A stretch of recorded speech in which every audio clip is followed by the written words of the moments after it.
Welcome to another episode of Beyond Brilliant. We are so excited to have you back. We can't even stand it.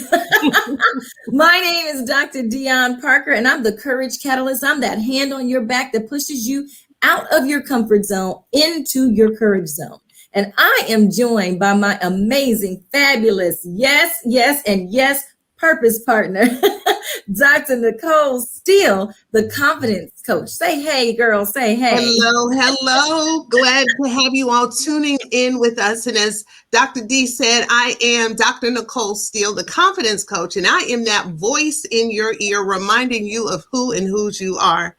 So Dr. D, I am excited, girl. Today we have our very first special guest. I mean, you have been a guest and I have been a guest on our show, and our listeners have been guests when they have written into us for our Brilliant Bag segment. But today in the virtual studio, we have the one and only Dr. Lockett. So I cannot wait for you to tell our viewers about this beautiful jewel who has been a blessing to us and to so many women that we are connected to. So please do the honors and introduce her. I can't help but be excited. This beautiful being has been an incredible blessing in my life. I'm telling you personally, she has picked a sister up. So let me just do the honors of introducing her. She is amazing. She's the founder of Love Your Life Counseling, a counseling and life coach center in the Metro Atlanta area. In 1989, she received a BA in business leadership with honors from Marymount Manhattan College in New York City. You'll hear her accent in just a second. Her primary area of expertise was developing and supporting strategic initiatives with a focus on disparities in health outcomes.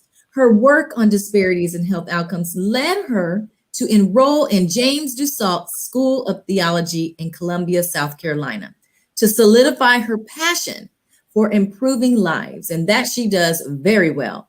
In 2008, she received her Master of Arts in Christian Education, and because of her unwavering commitment to impacting lives on every level, in 2009, James Dussault School of Theology nominated her for their accelerated doctorate program. So in 2013, she completed that program with a doctoral degree in Christian counseling. With a deeper understanding of philosophy, theology, and Christianity, she is able to blend the integration of faith and clinical counseling to help you meet all of those people, honey, all of them. And so she is an incredible guest and agreed to come on this show that we are deeming taking care of our brilliant minds to really help us. And how do we do that? So welcome to the show. We are so excited to have you, Dr. Lockett. If you can't tell, I'm over here like a kid in the candy store. Like we get to share her. Gosh, thank you. And good afternoon to you both, Dr. Nicole and Dr. D. It is my pleasure to be here. I'm so excited as well. And I'm also a little nervous because I didn't know I was the first. So, you know, the first always sets the precedent. I got to do extra well here. But you guys, you guys are both so very special to me, and I am certainly honored to be here talking with you on the Brilliant Mind broadcast on such an important topic today. And I'm just grateful that I have the passion, you know, to move forward, to help and improve lives and make this world a better place to live in. That you do. And that's not an understatement, you know, it could sound like one, but I mean, that's the reality. We really want to have a better life to live in today.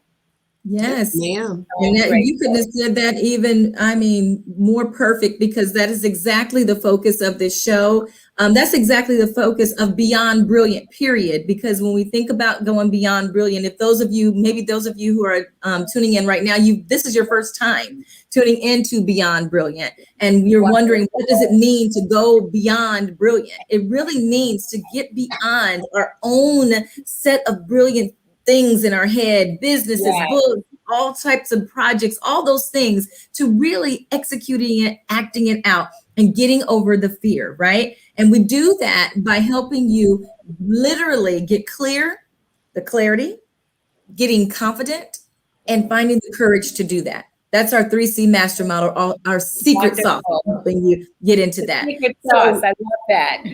Yes, the secret sauce. So we are going to get into this interview with Dr. Lockett, and I'm going to pass the virtual mic over to my purpose partner to kick us off to really getting into this conversation that is super important as of today.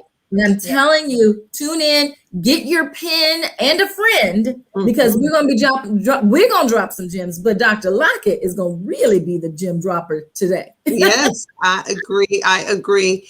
And Dr. Lockett, before we have you actually share what is going on in this time and in this climate when it comes to mental health, first, I would like for you to begin by sharing a little bit about the work that you do here in Metro Atlanta and abroad, and what led you to come into this such important field. It is such a very important field, especially now. What led you to come into the space of counseling and mental health? Well, as you know, I'm from New York. And one of the wonderful things about that great city is having such diverse populations.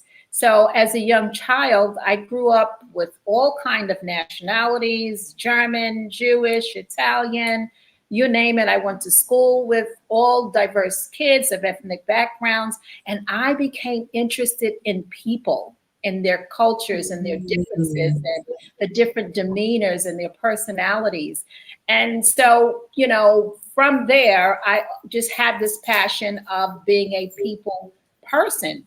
And so when I went on to college and I started doing work at Sloan Kettering, which is one of the most renowned cancer centers in the country, I had, again, more passion for people. And so my husband and I, we moved to Atlanta and started ministry. And then I started thinking, how can I bridge this passion for people outside of the walls of church and ministry? And so that led to a deeper, desire to do that. And so I started my counseling business right here in Atlanta, and I love it. Cognitive behavior therapy is my specialty. And I so thoroughly enjoy what I do, because I enjoy the ministry part of it. And then I also enjoy the natural side of what we go through every day. And I think that's what we all need to realize, that, we can be super spiritual in the pulpit and in the church and in ministry, but there are times where we need a listening ear. We need someone to talk to help push us through and bring us through some of the rough patches that we go through in life. Because, mental health and challenges have been here since the days of old. It's nothing. Yes. You're absolutely right.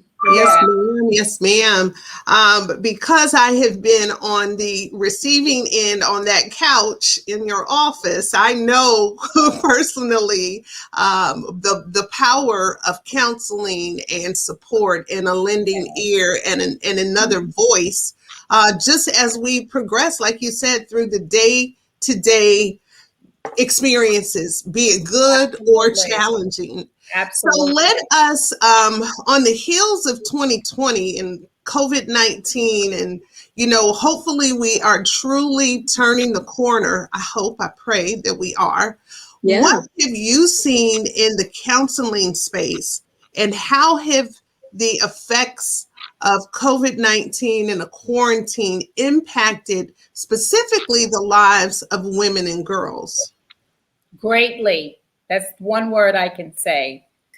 So in 2020, 52 million people were reported to have mental illness. Wow. And that's up 32% from 2019. Wow. And, so just the trauma of the virus, the spread of the virus, what was going on politically, what was going on. I mean, there was so much going on. It was political uproar. There was criminal justice uproar. There was financial, economic uproar. There was a health uproar, and people were frantic. They didn't, some had no hope, and especially for those who didn't really have a spiritual side, if you will. A lot of them were so hopeless. So last year there was an unprecedented amount of Americans just unhappy, depressed, full of anxiety, some even suicidal. Yeah. And you know what I think about that really quick, Dr. D, before you go to the next question? I think about that astronomical number, and then I shudder to think about the numbers that are unreported. So if that number is off the chart, if it's up 30-something% from 2019, in actuality, it's likely much higher. Oh, absolutely, without a doubt. Because there are some who still are walking around with the stigma of not wanting to get any help. So we'll talk about that, hopefully, if we have time a little later. But you're absolutely right, Dr. Nicole. That's what we have documented from those who reported and sought out some type of counseling, to help with the illness. Yeah. Yes. And one more thing, Dr. D, I know I said I was going to give it back to you, but I want you to stress the importance of us bringing Dr. Lockett on as one of our first guests, because, mental health, and I'm glad, Dr. Lockett, that you spoke briefly about the stigma that has plagued, especially the Black and Brown community for so long. We have got to move in a different direction. So, Dr. D, I'm going to zip it and I'm going to let you go. No.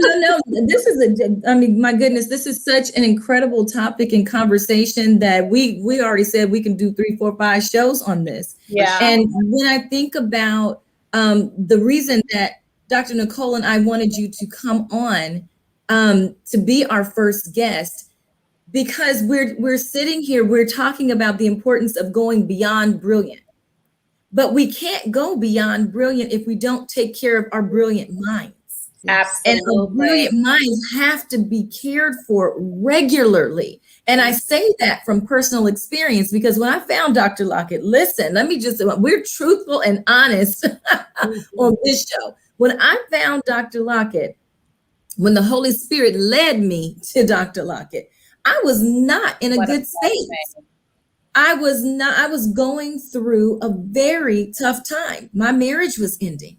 And so I literally knew I had to put a team around me, spiritually, emotionally, mentally, physically. I had to put a healing team around me because I knew that I was about to go through this journey. And so when I found Dr. Lockett, oh my goodness, her couch was available and I melted right into that couch. It was like this, yes. So this amazing woman in the time of my need was able to pour into me. And so what I want you all to get from this is that we need to ask for help as women. Yes. We need to raise our hands and say, I'm not okay. Right. I need help. And there is nothing shameful or wrong in going to seek help. Dr. Lockett, there was something that you said to me. I will never, ever forget this. You said people try to heal at the scene of an accident. And you said, and I will never forget that, because you said you still trying to heal at the scene of an accident. And when people get into an accident, where do they go? And I said, okay, the hospital. And so I just want you to be able to kind of speak to us about debunking this myth, right? Of mental health, and going to seek help, that there's something wrong with that. What are your thoughts around that? Well, I had to hold back the tears a minute ago, because you're absolutely right. You are such a blossom from the woman that walked into my office, I don't know how many years ago. And I just appreciate your transparency, because number one, that's what we don't do enough of. Agreed. We want to be super woman, if you will. And I don't know what the opposite of superwoman is. I guess it would be a female Clark Kent.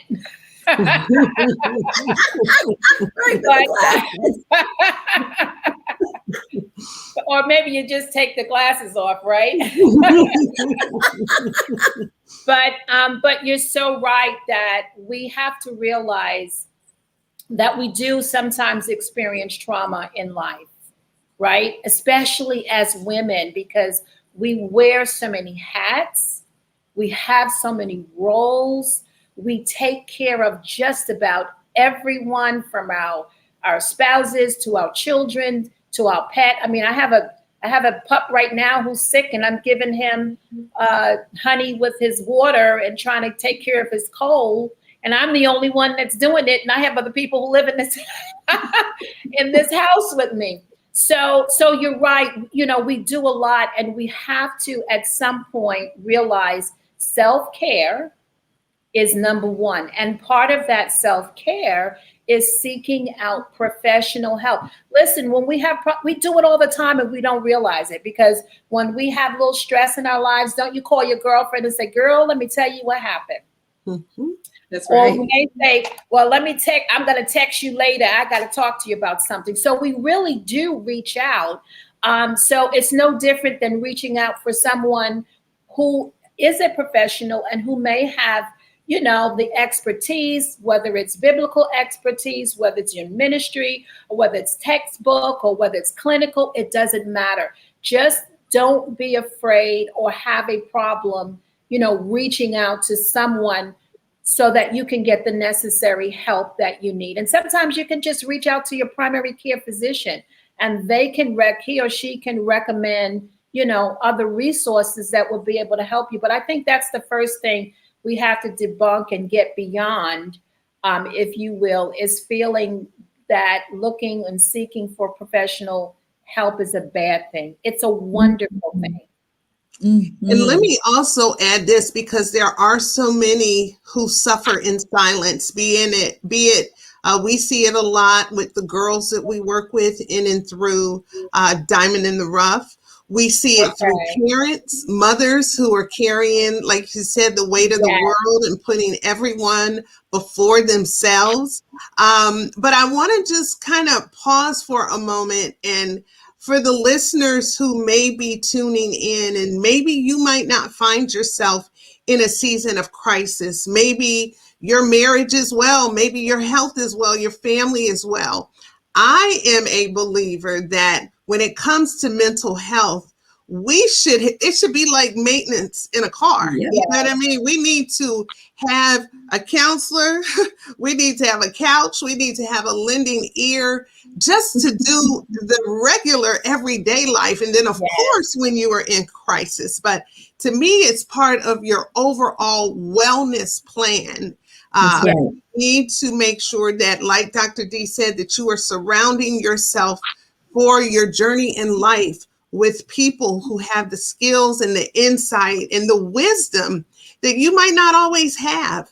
There's no shame at all in that. And so I just wanted to encourage anyone who is listening who thinks this show may not be for them. Have a seat, girl. This show is for you too. That's right. I want to go into just thinking about, you know, we know the challenges, right? We know the challenges that people face with even seeking help. We just discussed that. We know the challenges that we're up against right now, being 2021 right now, and so many are still trying to pick up the pieces and understand what has just happened to them, right? It's not over yet. What can we do to ensure that we are consistently focusing on our mental well-being? What are some things that we can put in place that, allow us to consistently do that? Yes. So when I mentioned self-care, and one of the things was to be able to reach out for help if you need it, or just to stay on the continuum of being healthy emotionally. The other is doing things in life that make you happy. Right? So often we put off those things because we carve out time for other people, but not for ourselves. So if you want to write a book, if you want to learn a new language, or just stop to smell the roses every Wednesday. You say every Wednesday, or I'm going to go bird watching every Wednesday, right? Just incorporate those things in life that you enjoy doing rather than being on this treadmill of the same thing over and over. You get up, you go to work, you take your kids, you drive in traffic, you do your work, you come home, you cook, you da-da-da. And it just, it's just a revolving door in your life. And at some point we have to start thinking about ourselves and what, where our happiness is. If it's travel, stop and travel sometime. So that's part of the self-care, prayer and meditation. Of course, most people who have a high power are less likely to be depressed, are less likely to experience anxiety, right? Because most of them, whether you're Buddhist or Muslim, it's all about taking care of yourself, right? And living in these peaceful environments. And speaking of peaceful environments, as I segue into the next, for the sake of time, is getting rid of toxic situations. Identifying those toxins. Yes. And here's the deal. Sometimes your toxic person or environment can be a family member. It can be a close friend. It could be someone you've known for years. But listen, maybe that friendship is coming, that season is coming to an end and it's sunsetting, and, whatever commonality you had at one point, it may be coming to an end. But don't be afraid to recognize that, because I feel sometimes we stay in relationships that are not good for us too long. And it affects our environment. It affects our, personality. Our demeanor, and and then we start getting stress, dealing with a lot of stress. And once the stress starts setting in, you're right on the heels of depression and anxiety. So that's how it all starts. So I say, make sure you're surrounding your friends, your loved ones, are people who support you, people who get you. Yes. Right? Yes. People who push you and who, make room for your gift. Right? It's a struggle. It's really an emotional struggle to be around people that you have to dim yourself or dim your light, if you will, because they can't handle where you are. Although they don't know your story, right? Or the story behind the story. They just see how God brought you out and how you were resilient and you pushed past those circumstances. But they won't receive or celebrate you once you've gotten to that place of peace. So I say that when you are able to identify those people or individuals, or it can be situations, you can be in a job, you can be connected to a business where you feel you're not valued, you're devalued, or you demarginalized. So once you identify that, find a way to escape, right? So I try to be this escape coach as well.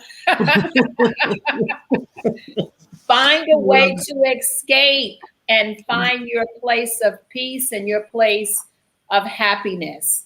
So, because like I said, biblically speaking, people have been depressed all along for many years. You got the prophet Elijah, who was running from Jezebel, right? He was depressed. The Bible said he was depressed.